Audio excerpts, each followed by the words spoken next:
یہ بچی کون ہے اس طرح اپنے دروازے کے آگے سو رہی ہے؟ یہ کیس مجھے رات ہی موصول ہوا کہ عامر بھائی ایک ایسی فیملی جن کے بچے گرمی کی شدت کی وجہ سے باہر اپنے گھر کے دروازے کے آگے سوتے ہیں، تو بس صبح ہوتے ہی اپنی ٹیم کے ہمراہ ان کے گھر کا وزٹ کیا۔ گھر میں کسی قسم کی کوئی بجلی کا کوئی انتظام نہیں، بیٹری، سولر، پنکھا کچھ بھی نہیں ہے، جس کی وجہ سے یہ بیچارے تمام بچے اپنے گھر کی تھلی کے باہر ہی سوتے ہیں تاکہ گرمی محسوس نہ ہو۔ ویڈیو میں آپ نے ایک بچی کو دیکھا تھا، تو یہ بچی وہ ہے جو باہر سو رہی تھی۔ ماشاءاللہ کتنی پیاری بچی ہے، کیا ہم اپنے بچوں کو اس طرح سونے دیں گے؟ بالکل بھی نہیں۔ اور گھر کی حالت بھی آپ سب کے سامنے ہے، کھانے پینے کا سامان اور راشن نہ ہونے کے برابر ہے۔ ہم نے بہن سے کہا کہ آپ نے بالکل پریشان نہیں ہونا، بس چند گھنٹے کی مہلت دیں، انشاءاللہ ہم سارا سامان برابر کر کے آپ کی خدمت میں حاضر ہوتے ہیں۔ تو اللہ کا نام اٹھایا اور چل دیے خریداری کرنے۔ تو سب سے پہلے ہم پہنچے بیٹری کی خریداری کرنے۔ بھائی سے ہم نے کہا کہ ہمیں ایک بہترین 100 واٹ کی بیٹری ہمیں ریڈی کر دیں، تو ایک بیٹری بالکل ریڈی پڑی تھی۔ بیٹری کے پیسے دیے اور ہمارے ممبر نے اپنے کاندھے پر لوڈ کیا اور چل دیے سولر پنکھے کی خریداری کرنے۔ اب ہم پہنچ گئے سولر اور پنکھے کی خریداری کرنے۔ بھائی سے ہم نے کہا کہ ہمیں بہترین کوالٹی کا پنکھا دکھائیں۔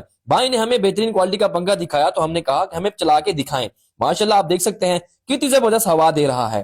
اس کے بعد ایک بہترین سولر پلیٹ خریدی جس سے سارا دن پنکھا چلے گا اور بیٹری بھی چارج ہوگی۔ بیٹری کے لیے ایک بہترین قسم کا چارجر بھی خریدا۔ بھائی کو تمام سامان کے پیسے دیے، سولر پلیٹ، پنکھا اور چارجر گاڑی میں لوڈ کیا، لیکن ایک ماہ کا راشن بھی بہت ضروری ہے۔ تو اب ہم چلتے ہیں راشن کی خریداری کرنے۔ دکان پر پہنچتے ہی بھائی سے ہم نے کہا کہ ایک ماہ کا بہترین راشن پیک کر دیں۔ راشن کو پیک کروایا، راشن کے پیسے دیے، سارا سامان کو اٹھایا اور گاڑی میں لوڈ کیا۔ اب ہماری خریداری مکمل ہو گئی ہے۔ اب ہم سیدھا جائیں گے اپنی بہن کے گھر۔ سامان زیادہ تھا اس لیے کچھ علاقے کے دوستوں کو بھی ساتھ لیا۔ ایک ایک کر کے تمام لوگوں نے سارا سامان اٹھایا اور روانہ ہوئے بہن کے گھر۔ اس خدمت کا مزہ اسے محسوس ہوتا ہے جس میں خدمت کرنے کا جذبہ ہو۔ اس شدید گرمی میں بھی ہماری ٹیم کے جذبے بلند ہے، تو الحمدللہ بہن کے گھر پہنچ گئے۔ بہن اور بچے ہمارا پہلے سے ہی انتظار کر رہے تھے۔ گھر میں پردہ کروایا اور سارا سامان بہن کے گھر پہنچا دیا۔